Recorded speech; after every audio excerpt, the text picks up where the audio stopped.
5 seconds. Start. Mr. Chairman Sir, I am grateful to the honorable members of this House for giving unanimous support to this bill.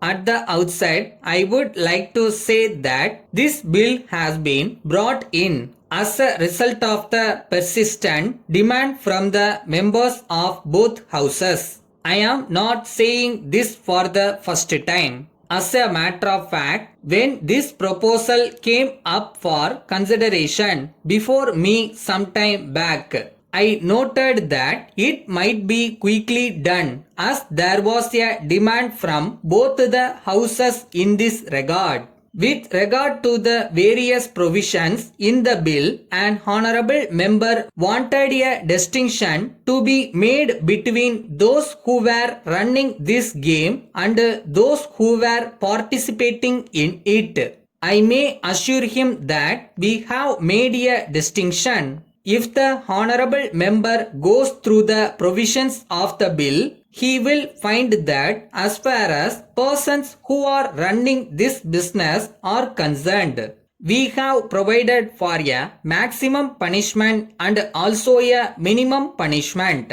So, we have provided a minimum punishment for those who run these betting activities. On the other hand, we have provided for a lighter punishment for those who participate in them. In this connection, I would like to point out that participating in betting activities is also an offense like the running of a betting house. But at the same time, I do realize that the other thing is more serious because he exploits the gambling instinct of the people. That is why we have provided also for a minimum punishment in their case. I do agree that not only in respect of this law but in respect of every law that we pass for the purpose of regulating the conduct of the public, it is necessary that the police should take an impartial attitude in the matter and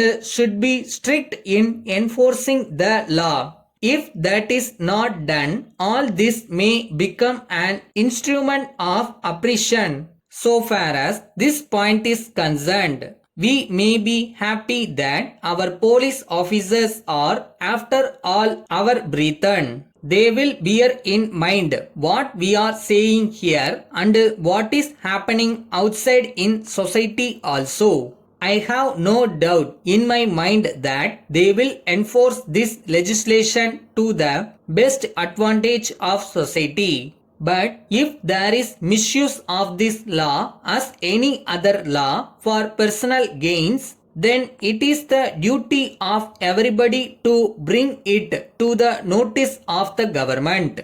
I may assure the House that if any such inning is brought to the notice of the government in respect of police officials, we shall take very strict action. Reference was also made to the publications in the press from time to time. I am aware of this, but I do not know how we can control them.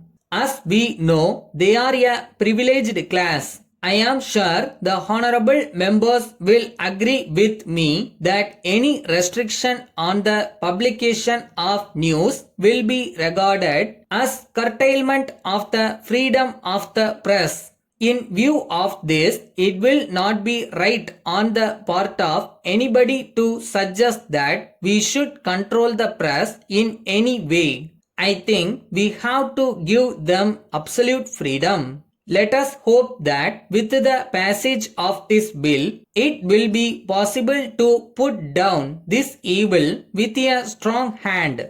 Let us hope that when we discuss the next budget, we will be able to say that we have put down this evil to a great extent. Letter from the New India Cotton Mills Limited, Kolkata to Messrs. Ganesh and Company, Mumbai.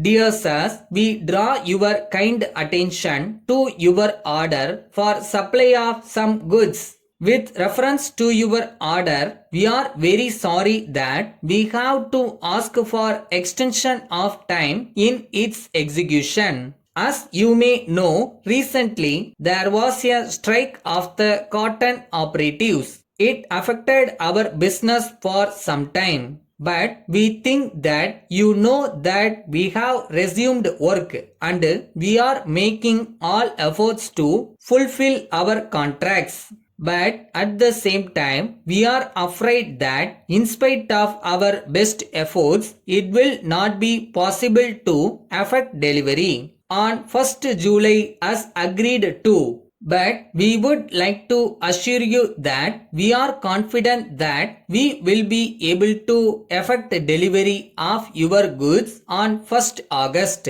We hope and trust that this course will meet with your approval. In this connection, we assure you that all orders will be handled in strict rotation and we shall do our best to expedite delivery.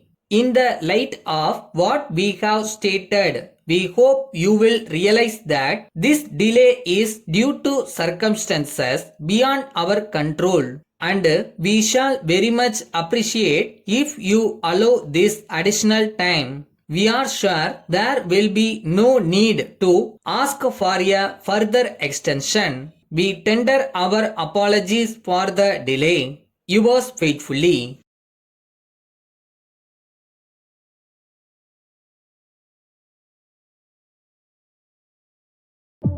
ஒரு பொருள் காணா போச்சுன்னு தேடுறீங்கன்னா கிடைச்சிரும் நினைச்சு தேடினீங்கன்னா கிடைச்சிரும்.